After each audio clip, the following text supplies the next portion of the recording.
Nangayo karon og tabang ang LGU ug mga residente sa Dinagat Islands human nalakip sa hagupit sa Bagyong Odette.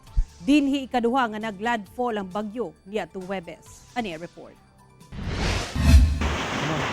Muna na ang resulta.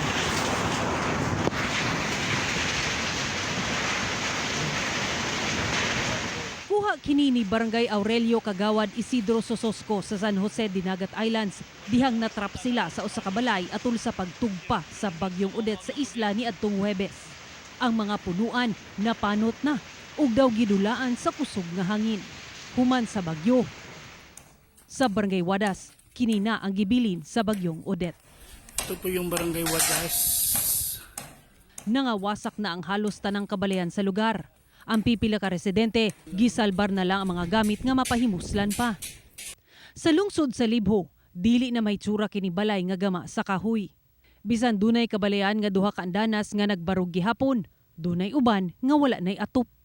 Sa Barangay Don Ruben sa lungsod sa San Jose, nangaibot og naputol man ang mga punuan sa kahoy ug nangaguba ang kabalayan.